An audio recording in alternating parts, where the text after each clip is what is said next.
They put their lives on the line to protect our country, but the Australian government has been accused of deserting our diggers, leaving these brave men and women and their families to battle a system in crisis that's nothing short of a national disgrace. Martin King reports.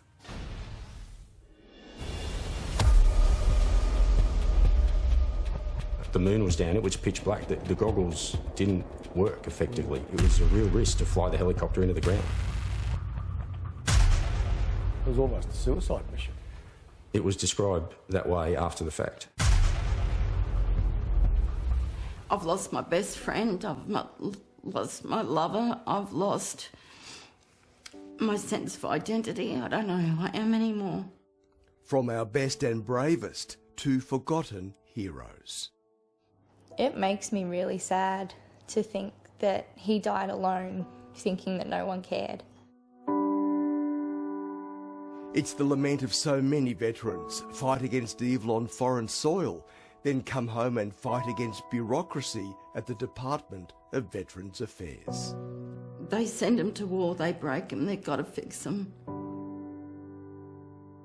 And tragically for so many, it's the unwinnable war.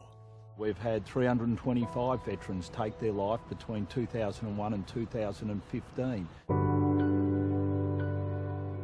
Tonight in this special report, our veterans, their families and the Federal Minister responsible for Veterans Affairs, Dan Tehan. It's his department in the firing line from veterans and their families like Bonnie Perry, whose husband Andrew survived the war, but not his demons. Could your husband be alive today? I think so. He could have been saved? I think so. It took 6 months to get a psychiatrist and a psychologist. 6 months? 6 months. He was a sniper. Yes. I mean, this man had a serious job. Yes, he did. His job was to kill people. And it killed him. Yep. It's a common complaint. Bureaucracy shakes hands with incompetence, with a distinct nod to apathy and a combative approach. I've got a couple of words, Minister. Can I tell them to you? I'm happy to hear what you've got to say. Inhuman, callous, cruel. Yes. Would you agree with that? Look, I've had lots of feedback from people. They use those words. They'll use stronger words than that. Do you agree with me? One shocking case, the death of soldier Jesse Bird, triggered a Senate inquiry. The 32-year-old veteran of Afghanistan told the department he was suicidal and needed financial help. He didn't get it. The department, I've apologised for the department's performance. Well, I think they let Jesse down. The Department of Veterans Affairs treatment of Private Jesse Bird was not only farcical, it was a disgrace. Jesse had just $5.20 left in his bank when he went to the department and asked for financial help, which was denied. 5 days later, he took his own life. One suicide is one too many. I have done everything I possibly can to sit down with the family, to work through what had happened. And here's the farce. The money finally arrived in Jesse's account from the department 10 days after he took his life. Have you cracked heads about this? I have been cracking heads since I became the minister. There's a lot of Jesse Birds out there. Well, look, what we have to do is make sure that we're doing all we can.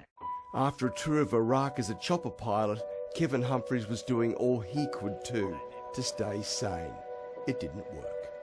After Iraq, waking in the middle of the night, screaming and crying and saying to Megan, am I normal?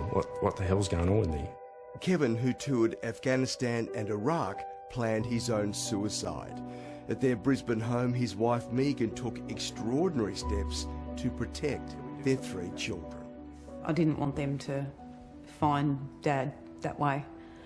So we had a bit of gravel on the front of the driveway, and I'd pull up on the front gravel to make noise so that he would come out. And then I'd relax and go, okay, he's alive, we're good. Megan, describe the man who came home. He wasn't the man that I married. Someone else walked through the door. Not the same guy. He was angry, he was lonely, he was bitter, and he was lost. In 2007, the chopper pilot told the department he needed help. He was put on a waiting list. Unfortunately, it was 3 months until I got help. Suicidal with post-traumatic stress disorder, Kevin felt abandoned. I didn't appreciate mental health fully, and I also knew that Defence didn't appreciate mental health at that stage either. And most people bring souvenirs home from overseas. You've got one, but it's not the sort of souvenir you would normally bring. It's shrapnel from a rocket that tore through Kevin's bedroom at the Aussie base in Afghanistan. Kevin says he was saved by his family and an organisation in Brisbane called Mates for Mates. Claire Mitchell is a psychologist there. It could be fear, anger, anxiety, sadness, loss, all those things. The range of emotions is obviously dependent on the individual as well. Sadly, nothing could save Andrew Perry, a flight sergeant in the Air Force and a sniper. He commanded 80 troops in Afghanistan and returned with severe PTSD. Defence just gave us back this broken man. There were no tools on how to fix it. Andrew made 7 attempts to take his life, each time saved by his stepdaughter, Kamaya. I was constantly aware of his safety and my mum's safety. The war hero hit rock bottom and Kamaya went from child to parent. Rocked him like a child. No one should have to do that to their parent. Not at 17. No. You're a good kid. Then 3 years ago, Kamaya went to Melbourne for a quick break. The man she loved and called Dad took his life on his 8th attempt. I just cried, cried and cried. He should have been given gold class treatment. He should have been sent to a mental health facility that knew what they were doing. What does work, say these veterans, is an adventure on board this old girl, the Tenacious. For a lot of us, we've isolated ourselves, whether we meant to or not, since our discharge. And coming on this, such an adventure like this, and it brings us all back together, that camaraderie that we had lost, that bantering. Organised by Mates for Mates, the idea is to challenge the veterans, unite them with others, share their stories from different war zones, and have a jolly good time. Speaking to a lot of the veterans on board has actually been quite helpful. And how about the attitude of those bureaucrats towards our veterans? Anyone who knows me knows that I will be ensuring that there is empathy in the way that they do their job. We know you're a good bloke, Minister, but that doesn't matter. What matters is that the men and women of our forces stop killing themselves. I want to make sure that we are leading the way when it comes to addressing the incidence of suicide, so that we can say to the Australian community, look what we've done in the veterans community, and we want to be an absolute role model then for the rest of society. You almost the old you? Very close, and in a lot of ways, I'm an even better version of the guy I used to be.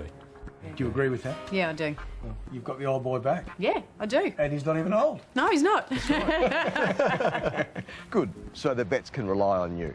They can rely on me that I will be doing everything that I humanly can to make sure that they're getting the services that they need. And if you or someone you know needs support or counselling, there is help available. You can call Lifeline on 13 11 14 at any time. That number again is 13 11 14, or head to their website.